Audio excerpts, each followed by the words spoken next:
Bonsoir et bienvenue à tous. Voici les titres de ce journal. La surcharge, un danger pour les populations. Les conducteurs de taxi ne respectent pas la mesure d'interdiction. Comment éradiquer ce phénomène? On en parle. Protection des données personnelles, les professionnels des médias sont désormais mieux outillés pour sensibiliser les populations. Ils ont suivi une formation organisée par l'Agence de protection des données personnelles. Accès à l'Internet au Bénin, les fournisseurs ne comblent pas les attentes des populations. Le gouvernement entend trouver une solution au problème qu'il rencontre dans la fourniture de l'Internet.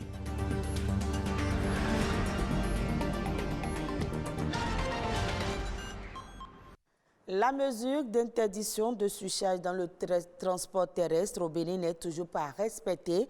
Nombreux sont ces conducteurs de taxis urbains qui s'adonnent à la pratique sans retenue. Ce faisant, ils mettent la vie des passagers en danger. Surcharge au Bénin, comment éradiquer le phénomène?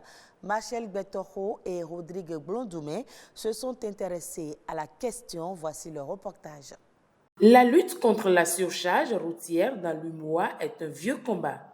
Au Bénin, malgré les nombreuses mesures répressives mises en place pour lutter contre le phénomène, la surcharge perdure et s'observe de plus en plus. Un véhicule de simple doit prendre 4 clients. Cotonou à la date, c'est 1500. 1500 fois 4, ça fait 6000. Aujourd'hui, le client, au lieu de faire sortir les 1500 là, c'est trop difficile pour lui. Il va rester au bord de la voie. Pour prendre un véhicule de 800, tu refuses, tu vas partir. L'autre vient, il va prendre. Maintenant, le chauffeur qui s'est entêté pour faire ça ne peut plus prendre seulement les 4 clients là. C'est ce qui fait que aujourd'hui, il y a encore de surcharge. Les clients ne veulent pas payer le coût normal du transport et cela n'arrange pas le conducteur. Mon tronçon, Cotonou jusqu'à Dassa, Parakou comme ça là. Il y a trop de surcharge sur là-bas parce que les clients ne payent pas l'argent de transport bien. Les Tokpa nous causent d'énormes difficultés parce qu'ils prennent les passagers et les laissent au cours de route. Il y a aussi, je vous en prie, nos pièces aujourd'hui, les pièces sont devenues trop chères. L'assurance. En dépit de toutes ces raisons évoquées, c'est la vie des passagers qui est en danger. Ce n'est pas une bonne chose parce que ça ne met pas en sécurité la vie des passagers. Et aussi sa vie à lui-même. Quand on constate ça, souvent on lui reproche que si c'est ça, on va devoir lui laisser le véhicule et prendre le véhicule. Nous ne sommes pas souvent à l'aise avec la surcharge. Il faut que les conducteurs respectent les normes en matière de chargement pour notre sécurité. Il est primordial que les réflexions s'accentuent de part et d'autre pour éviter la surcharge. Moi, je vais souhaiter d'abord que la mairie nous aide à avoir un parc digne à Cotonou. Ça va éviter beaucoup de choses. Il n'a qu'à nous fixer le prix des transports. Parce qu'au Bénin, on n'a pas un prix des transports. Si on a pris des transports et il fait la liste et ça sort par le ministre, ce serait très bon à nous. Il faut que tout le monde aille sur le parc pour faciliter les choses. En attendant que l'État central ne trouve un mécanisme plus fiable dans la lutte contre la surcharge, les corps de contrôle indiqués doivent redoubler plus d'ardeur et de vigilance dans l'exécution de leurs tâches, car la vie humaine n'a pas de prix. Les hommes des médias ont désormais les armes nécessaires pour une bonne sensibilisation sur les données personnelles. Ceci grâce à cette formation de l'autorité de protection des données personnelles tenue dans les locaux de l'instance. Reportage Ola Rodrigue Babagbeto et Evariste Zoman. Une assistance très attentionnée et captivée, preuve de l'intérêt de la formation donnée. Devant cette quarantaine de journalistes, l'autorité de protection des données personnelles se présente et forme sur les enjeux et défis de la protection des données personnelles. Les données à caractère personnel revêtent des enjeux criminels, comme je le disais tantôt, qui portent sur l'usurpation de l'identité, la sextorsion, le chantage, le harcèlement, la mauvaise réputation, et tout ceci conduisent au suicide. Obligations et droits des personnes concernées, limites à l'utilisation des données personnelles, risques liés à l'utilisation des TIC, tous ces aspects de sécurité sur la toile sont abordés et le choix de cette formation n'est pas anodin. Il y a une importance particulière à cette formation parce que si nous voulons faire de vous des relais de communication, si nous voulons que vous nous aidiez à assurer une meilleure sensibilisation, il faut que nous ayons pris le soin de vous former sur ce que nous traitons ordinairement et que vous soyez en mesure de dire justement à tous nos concitoyens ce qui est leur droit et comment les défendre. Je pense que cette formation est cruciale et très capitale. Quand je vais sur Facebook par exemple, je vois des sites de vente en ligne et on me demande mes coordonnées, mes numéros bancaires et tout. Et facilement, quand le produit m'intéresse, j'ai la facilité à pouvoir remplir ces trucs. Mais aujourd'hui, je me dis, je dois être réservée par rapport à ça parce que je peux être hacké, anarqué sans le savoir. Nous sommes partants pour exercer nos droits. Avant, nous étions dans l'ignorance. Maintenant, on nous a éclairés. Après cette formation, de nombreuses autres actions sont prévues dans le cadre de la célébration du 28 janvier, journée de la protection des données personnelles. Le gouvernement met un point d'honneur à l'accès à l'Internet de qualité sur l'ensemble du territoire. À cet effet, la ministre du Numérique et de la Digitalisation a eu une séance de travail avec les fournisseurs d'accès Internet objectifs, fait l'inventaire des problèmes et s'engager à fournir de meilleurs services à la population. Jean-Claude James, Gilles Akweiko. Toute première rencontre de l'année avec l'ensemble de l'écosystème des FAI, fournisseurs d'accès Internet fixe. Les échanges étaient sans langue de bois. Le ministère, dans son rôle de conduite de la politique sectorielle, nous suivons l'évolution des indicateurs.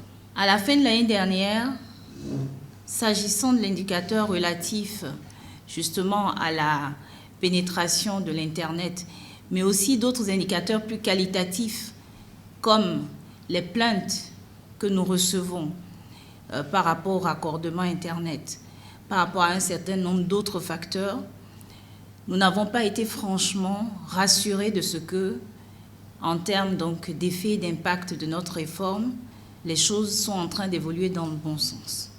Dans les détails, l'autorité de tutelle et son équipe sont revenus sur certains éléments clés qui plombent les efforts dans le secteur. À ce jour, nous avons près de 17 ou 18 autorisés FAI. Et le constat est que sur le terrain, concrètement, il n'y a que 3 qui sont actifs. Forcément, il y a des problèmes, c'est sûr.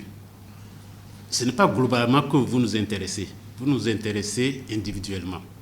Lorsque je suis une entreprise, un particulier, un chef de foyer, un chef de famille et que je veux souscrire, j'ai envie de souscrire pour une raison ou pour une autre, est-ce que je sais lire, dire, choisir en fonction des informations qui sont à ma disposition et d'ailleurs, quelles informations sont à ma disposition. Et quand on quitte la question de la lisibilité des offres, est-ce qu'il n'y a pas des barrières à l'entrée? Les frais d'installation? Quelles sont les offres minimales que chaque entreprise offre ici? Est-ce que c'est à la portée de vos clients potentiels? Et ensuite, en termes de qualité. Et d'ailleurs, lorsque le client a décidé du choix de son FAI, est-ce que le client a une facilité de demande? Combien d'entre vous aujourd'hui ont une plateforme où un client peut faire une demande en ligne et que sur cette base-là, on puisse également voir comment les choses évoluent? Du côté des fournisseurs, des préoccupations n'ont pas manqué. Mais ces opérateurs sont tous admiratifs de la démarche.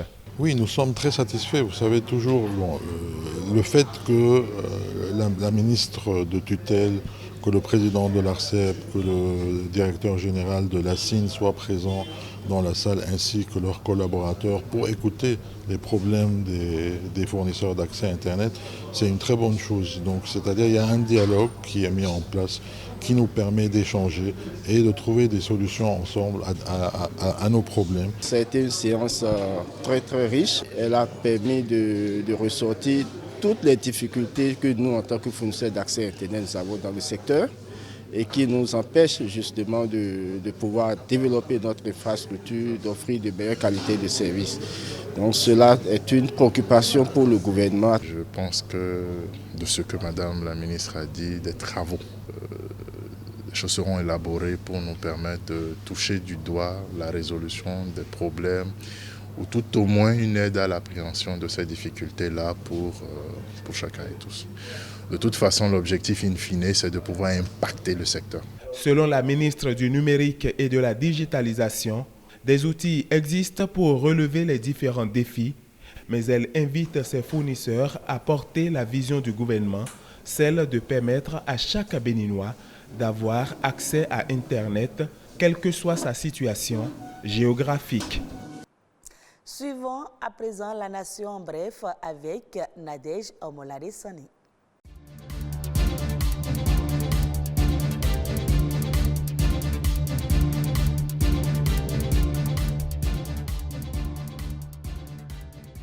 Enregistrement des candidats à l'examen du PPC session de 2023 démarre ce lundi 30 janvier sur l'ensemble du territoire national. Selon un communiqué du ministre des Enseignements secondaires, techniques et de la formation professionnelle, les registres d'inscription seront ouverts dans toutes les directions départementales des enseignements secondaires, techniques et de la formation professionnelle pour faciliter l'inscription des candidats. Le ministre a par ailleurs exhorté les chefs d'établissement en charge du dépôt des dossiers des candidats à prendre toutes les dispositions nécessaires pour tenir dans les délais prescrits. L'opération d'enregistrement prend fin le 3 mars prochain.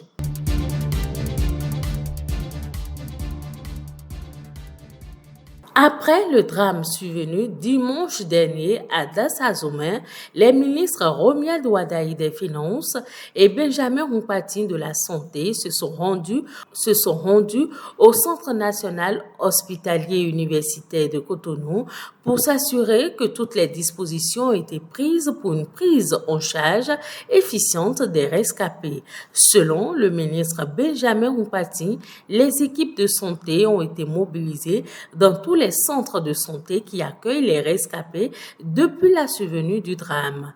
Le ministre des Finances, pour sa part, a rassuré que les frais liés à la prise en charge des patients seront payés par l'État.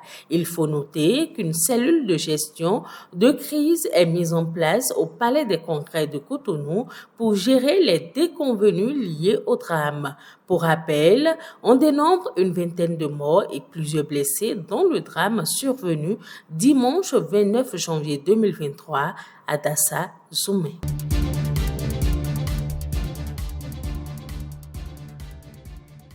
Un délai de 15 jours est désormais fixé aux familles ayant délaissé les corps de leurs défunts dans les morgues au CNHU de Cotonou et à l'hôpital de zone d'Abomey-Calavi, Soava. À travers un communiqué radio rendu public vendredi 27 janvier 2023, le procureur de la République, près le tribunal de première instance de deuxième classe d'Abomey-Calavi, invite les familles à retirer les corps de leurs défunts abandonnés dans ces morgues. Selon le dit communiqué, après le délai fixé, il sera procédé à l'inhumation collective des corps non retirés sur réquisition du procureur de la République dans les fosses par la voirie.